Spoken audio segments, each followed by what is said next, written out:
जय श्री राधे कृष्ण। आप सभी का हमारे YouTube चैनल पे बहुत बहुत स्वागत है। आइए जानते हैं वर्ष 2022 हरियाली तीज व्रत के शुभ मुहूर्त के बारे में, महत्व के बारे में, व्रत विधि के बारे में। सबसे पहले तो आप सभी भक्तों को, माताओं बहनों को हरियाली तीज की ढेर सारी शुभकामनाएं। आप सभी के जीवन में भगवान भोलेनाथ और माता पार्वती की कृपा से आप सभी को सभी प्रकार के सुख और समृद्धि की प्राप्ति हो। हरियाली तीज का व्रत यह हर वर्ष श्रावण माह के शुक्ल पक्ष की तृतीया तिथि के दिन हरियाली तीज का व्रत किया जाता है। इस दिन भगवान शिव, माता पार्वती और भगवान गणेश का पूजन किया जाता है। इस व्रत को विशेषकर महिलाएं अखंड सौभाग्य की प्राप्ति के लिए, अपने जीवन की सुख समृद्धि के लिए इस व्रत को करती हैं, और कुमारी कन्याएं मन इच्छित वर प्राप्ति के लिए इस व्रत को करती हैं। इस व्रत को करने वाले को दिन भर उपवास रहते हुए व्रत को करना पड़ता है। यह व्रत अखंड सौभाग्य को प्रदान करने वाला तथा सभी प्रकार के सुख और समृद्धि को प्रदान करने वाला है। हरियाली तीज को बहुत से जगहों पर इसे मधुश्रवा तीज, श्रावणी तीज, स्वर्ण गौरी तृतीया, ठकुराई तीज, झूला तीज आदि नामों से भी जाना जाता है। इस व्रत में भगवान शिव, माता पार्वती का बालुकामयी प्रतिमा बना करके पूरे विधि विधान के साथ पूजन किया जाता है। इस व्रत को हर जगह मनाने की अपनी अपनी परंपरा है। सभी अपनी अपनी परंपराओं के अनुसार हरियाली तीज का व्रत मनाते हैं। बहुत से जगहों पर हरितालिका तीज, जो कि भाद्रपद माह के शुक्ल पक्ष की तृतीया तिथि के दिन हरितालिका तीज का व्रत किया जाता है। यह व्रत अखंड सौभाग्य को प्रदान करने वाला है। तो बहुत से जगहों पर श्रावण शुक्ल पक्ष तृतीया तिथि के दिन तीज का व्रत किया जाता है। तो बहुत से जगहों पर भाद्रपद शुक्ल पक्ष तृतीया तिथि के दिन हरितालिका तीज का व्रत किया जाता है।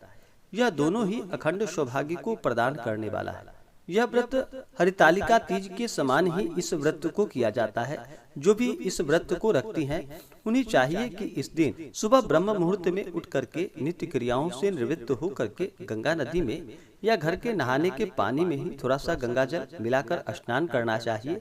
शुद्ध वस्त्र धारण करके उसके बाद व्रत का संकल्प लेना चाहिए।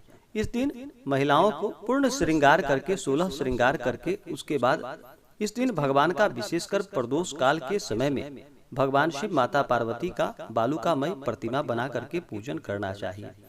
इस व्रत में दिन भर उपवास रहते हुए निर्जला इस व्रत को रखा जाता है और अगले दिन जा करके इस व्रत का पारण किया जाता है। इस दिन महिलाएं विशेषकर हरे वस्त्र को धारण करती हैं, हरी चूड़ियां आदि पहनती हैं और पूर्ण 16 श्रृंगार करके इसके बाद भगवान शिव का विशेष प्रकार से प्रदोष काल के समय में, प्रदोष काल का जो समय होता है वह समय सूर्यास्त से 72 मिनट पहले और सूर्यास्त के 72 मिनट बाद का जो समय होता है वह प्रदोष काल का समय होता है। तो इस दौरान विशेष प्रकार से भगवान शिव, माता पार्वती का पूजन करना चाहिए। इस दिन पूजन के लिए अपने घर के चारों तरफ अच्छे से साफ सफाई करनी चाहिए।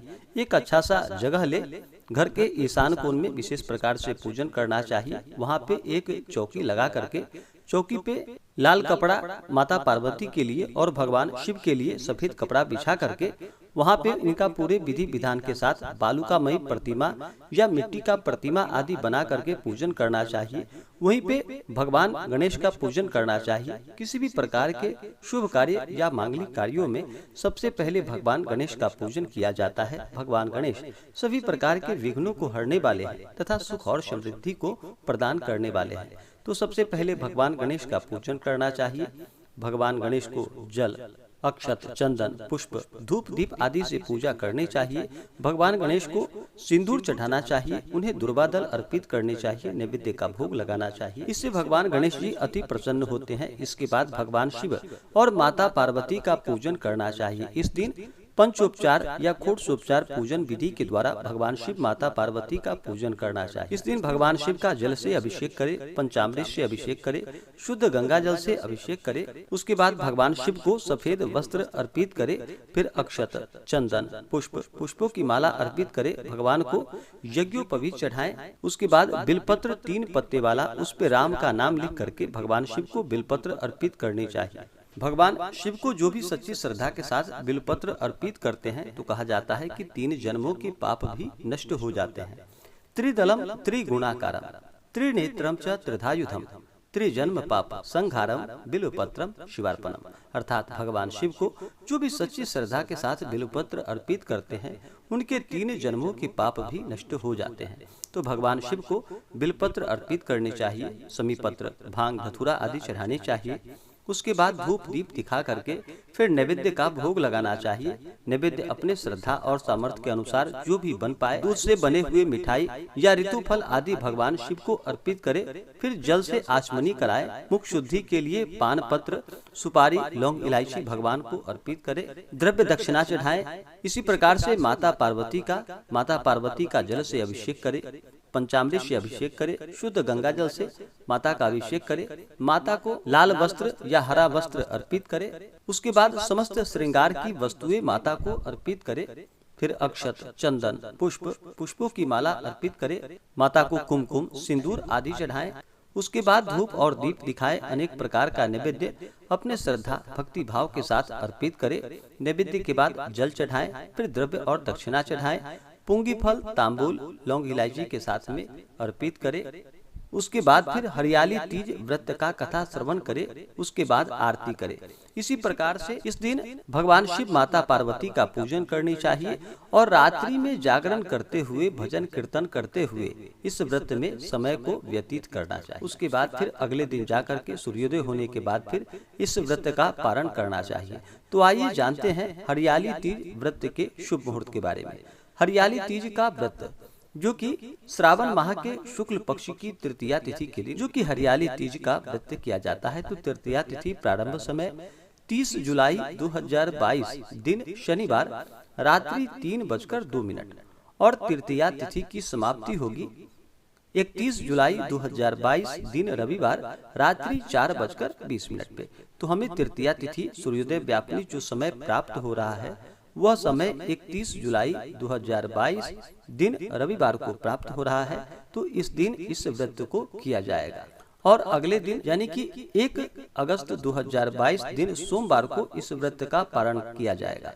तो श्रावण सोमवार का दिन है। अगर आप सोमवार का व्रत करते भी हो, जहाँ तक हो सके श्रावण सोमवार का जो भी व्रत करते हो उन्हें चाहिए कि सुबह के समय में ही यानी कि सूर्योदय से पहले ही स्नान करके निवृत्त होकर के भगवान का मंदिर में या घर पे ही पूजन आरती कर ले।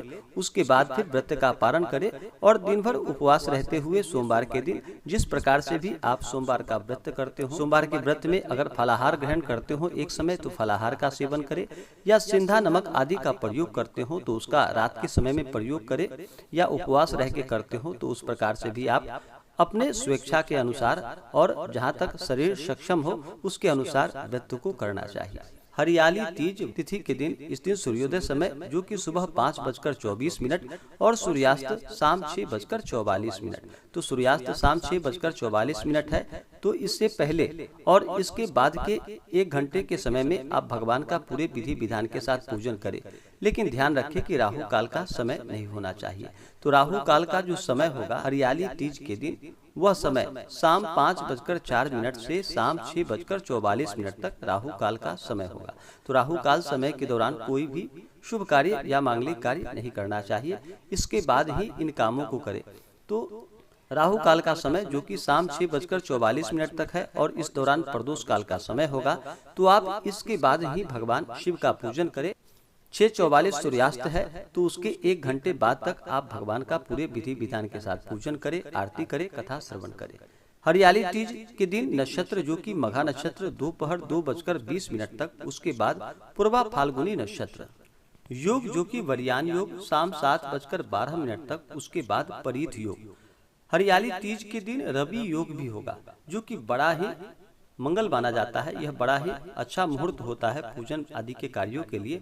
तो रवि योग जो कि दोपहर 2:20 से आरंभ है और रवि योग की समाप्ति जो कि अगले दिन सुबह 5:42 पे। तो इस दिन इसी प्रकार से भगवान का पूरे विधि विधान के साथ पूजन करना चाहिए, कथा श्रवण करनी चाहिए, रात्रि जागरण आदि करते हुए समय को व्यतीत करना चाहिए।